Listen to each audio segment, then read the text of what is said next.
Chapter 4. With a deep, unconscious sigh which not even the nearness of the tally screen could prevent him from uttering when his day's work started, Winston pulled the speaker towards him, blew the dust from its mouthpiece, and put on his spectacles. Then he unrolled and clipped together 4 small cylinders of paper which had already flopped out of the pneumatic tube on the right-hand side of his desk. In the walls of the cubicle there were 3 orifices. To the right of the speaker, a small pneumatic tube for written messages, to the left, a larger one for newspapers, and in the side wall, within easy reach of Winston's arm, a large oblong slit protected by a wire grating. This last was for the disposal of waste paper. Similar slits existed in thousands or tens of thousands throughout the building, not only in every room but at short intervals in every corridor. For some reason they were nicknamed memory holes. When one knew that any document was due for destruction, or even when one saw a scrap of waste paper lying about, it was an automatic action to lift the flap of the nearest memory hole and drop it in, whereupon it would be whirled away on a current of warm air to the enormous furnaces which were hidden somewhere in the recesses of the building. Winston examined the 4 slips of paper which he had unrolled. Each contained a message of only 1 or 2 lines, in the abbreviated jargon not actually newspeak, but consisting largely of newspeak words which was used in the Ministry for Internal Purposes. They ran: Times March 17, 1984 BB Speech malreported Africa. Rectify Times December 19, 1983 Forecasts 3 EP 4th quarter 83 Misprints Verify Current Issue Times February 14, 1984 Miniplenty Malquoted Chocolate Rectify Times March 12, 1983 Reporting BB Day Order Double Playage Ungood Refs Ampersands Rewrite Full Wise Up Subinty Filing with a faint feeling of satisfaction Winston laid the 4th message aside. It was an intricate and responsible job and had better be dealt with last. The other 3 were routine matters, though the second one would probably mean some tedious wading through lists of figures. Winston dialed back numbers on the tally screen and called for the appropriate issues of the Times, which slid out of the pneumatic tube after only a few minutes' delay. The messages he had received referred to articles or news items which for one reason or another it was thought necessary to alter, or, as the official phrase had it, to rectify. For example, it appeared from the Times of the 17th of March that Big Brother, in his speech of the previous day, had predicted that the South Indian front would remain quiet but that a Eurasian offensive would shortly be launched in North Africa. As it happened, the Eurasian Higher Command had launched its offensive in South India and left North Africa alone. It was therefore necessary to rewrite a paragraph of Big Brother's speech, in such a way as to make him predict the thing that had actually happened. Or again, the Times of the 19th of December had published the official forecasts of the output of various classes of consumption goods in the 4th quarter of 1983, which was also the 6th quarter of the 9th 3-year plan. Today's issue contained a statement of the actual output, from which it appeared that the forecasts were in every instance grossly wrong. Winston's job was to rectify the original figures by making them agree with the later ones. As for the 3rd message, it referred to a very simple error which could be set right in a couple of minutes. As short a time ago as February, the Ministry of Plenty had issued a promise, a categorical pledge with the official words that there would be no reduction of the chocolate ration during 1984. Actually, as Winston was aware, the chocolate ration was to be reduced from 30 grams to 20 at the end of the present week. All that was needed was to substitute for the original promise a warning that it would probably be necessary to reduce the ration at some time in April. As soon as Winston had dealt with each of the messages, he clipped his speak-written corrections to the appropriate copy of the Times and pushed them into the pneumatic tube. Then, with a movement which was as nearly as possible unconscious, he crumpled up the original message and any notes that he himself had made, and dropped them into the memory hole to be devoured by the flames. What happened in the unseen labyrinth to which the pneumatic tubes led, he did not know in detail, but he did know in general terms. As soon as all the corrections which happened to be necessary in any particular number of the Times had been assembled and gladed, that number would be reprinted, the original copy destroyed, and the corrected copy placed on the files in its stead.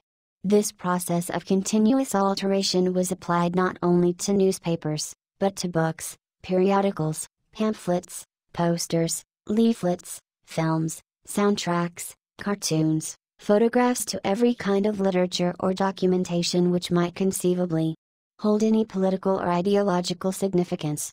Day by day and almost minute by minute the past was brought up to date. In this way every prediction made by the party could be shown by documentary evidence to have been correct, nor was any item of news, or any expression of opinion, which conflicted with the needs of the moment, ever allowed to remain on record. All history was a palimpsest, scraped clean and reinscribed exactly as often as was necessary. In no case would it have been possible, once the deed was done, to prove that any falsification had taken place.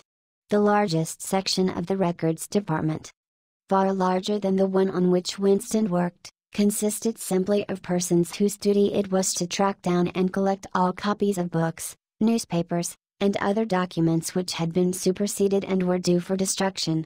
A number of the Times which might, because of changes in political alignment, or mistaken prophecies uttered by Big Brother, have been rewritten a dozen times, still stood on the files bearing its original date, and no other copy existed to contradict it. Books, also, were recalled and rewritten again and again, and were invariably reissued without any admission that any alteration had been made. Even the written instructions which Winston received, and which he invariably got rid of as soon as he had dealt with them, never stated or implied that an act of forgery was to be committed. Always the reference was to slips, errors, misprints, or misquotations which it was necessary to put right in the interests of accuracy. But actually, he thought as he readjusted the Ministry of Plenty's figures, it was not even forgery. It was merely the substitution of one piece of nonsense for another. Most of the material that you were dealing with had no connection with anything in the real world, not even the kind of connection that is contained in a direct lie. Statistics were just as much a fantasy in their original version as in the rectified version. A great deal of the time you were expected to make them up out of your head. For example, the Ministry of Plenty's forecast had estimated the output of boots for the quarter at 145 million pairs. The actual output was given as 62 millions. Winston, however, in rewriting the forecast, marked the figure down to 57 millions. So as to allow for the usual claim that the quota had been overfulfilled. In any case, 62 millions was no nearer the truth than 57 millions, or than 145 millions. Very likely no boots had been produced at all. Likelier still, nobody knew how many had been produced, much less cared. All one knew was that every quarter astronomical numbers of boots were produced on paper, while perhaps half the population of Oceania went barefoot. And so it was with every class of recorded fact, great or small. Everything faded away into a shadow world in which, finally, even the date of the year had become uncertain. Winston glanced across the hall. In the corresponding cubicle on the other side a small, precise-looking, dark-shinned man named Tillotson was working steadily away, with a folded newspaper on his knee and his mouth very close to the mouthpiece of the speakwrite. He had the air of trying to keep what he was saying a secret between himself and the telescreen. He looked up, and his spectacles darted a hostile flash in Winston's direction. Winston hardly knew Tillotson, and had no idea what work he was employed on. People in the records department did not readily talk about their jobs. In the long, windowless hall, with its double row of cubicles and its endless rustle of papers and hum of voices murmuring into speakrites, there were quite a dozen people whom Winston did not even know by name, though he daily saw them hurrying to and fro in the corridors or gesticulating in the 2 minutes hate. He knew that in the cubicle next to him the little woman with sandy hair toiled day in day out, simply at tracking down and deleting from the press the names of people who had been vaporized and were therefore considered never to have existed. There was a certain fitness in this, since her own husband had been vaporized a couple of years earlier. And a few cubicles away a mild, ineffectual, dreamy creature named Ampleforth, with very hairy ears and a surprising talent for juggling with rhymes and meters, was engaged in producing garbled versions definitive texts. They were called of poems which had become ideologically offensive, but which for one reason or another were to be retained in the anthologies. And this hall, with its 50 workers or thereabouts, was only one subsection, a single cell, as it were, in the huge complexity of the records department. Beyond, above, below, were other swarms of workers engaged in an unimaginable multitude of jobs. There were the huge printing shops with their sub-editors, their typography experts, and their elaborately equipped studios for the faking of photographs. There was the teleprograms section with its engineers, its producers, and its teams of actors specially chosen for their skill in imitating voices. There were the armies of reference clerks whose job was simply to draw up lists of books and periodicals which were due for recall. There were the vast repositories where the corrected documents were stored, and the hidden furnaces where the original copies were destroyed. And somewhere or other, quite anonymous, there were the directing brains who coordinated the whole effort and laid down the lines of policy which made it necessary that this fragment of the past should be preserved, that one falsified, and the other rubbed out of existence. And the records department, after all, was itself only a single branch of the Ministry of Truth, whose primary job was not to reconstruct the past but to supply the citizens of Oceania with newspapers, films, textbooks, telescreen programs, plays, novels with every conceivable kind of information, instruction, or entertainment, from a statue to a slogan, from a lyric poem to a biological treatise, and from a child's spelling book to a newspeak dictionary. And the ministry had not only to supply the multifarious needs of the party, but also to repeat the whole operation at the lower level for the benefit of the proletariat.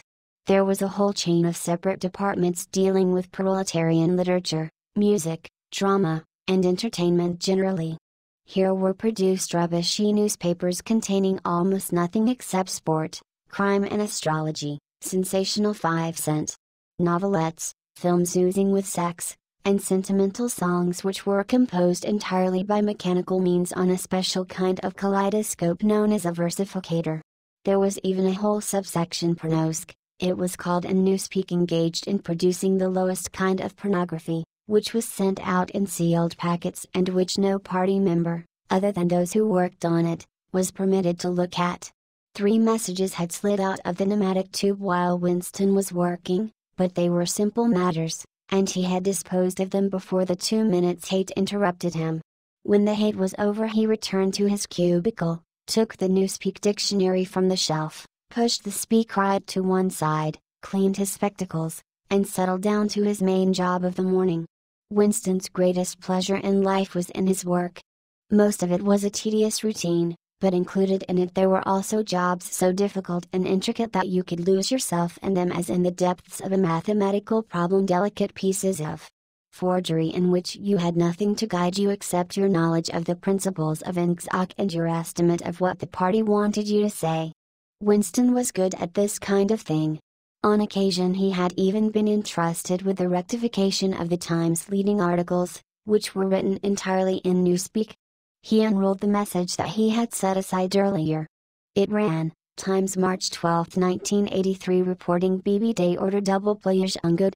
Refs ampersands rewrite full-wise up sub anti-filing in Old Speak or Standard English. This might be rendered, the reporting of Big Brother's order for the day in the Times of December 3, 1983 is extremely unsatisfactory and makes references to non-existent persons. Rewrite it in full and submit your draft to higher authority before filing. Winston read through the offending article. Big Brother's order for the day, it seemed, had been chiefly devoted to praising the work of an organization known as FFCC, which supplied cigarettes and other comforts to the sailors in the floating fortresses. A certain Comrade Withers, a prominent member of the inner party, had been singled out for special mention and awarded a decoration, the Order of Conspicuous Merit, 2nd class. 3 months later FFCC had suddenly been dissolved with no reasons given. One could assume that Withers and his associates were now in disgrace, but there had been no report of the matter in the press or on the telescreen. That was to be expected, since it was unusual for political offenders to be put on trial or even publicly denounced. The great purges involving thousands of people, with public trials of traitors and thought criminals who made abject confession of their crimes and were afterwards executed, or special showpieces not occurring oftener than once in a couple of years. More commonly, people who had incurred the displeasure of the party simply disappeared and were never heard of again. One never had the smallest clue as to what had happened to them. In some cases they might not even be dead. Perhaps 30 people personally known to Winston, not counting his parents, had disappeared at one time or another.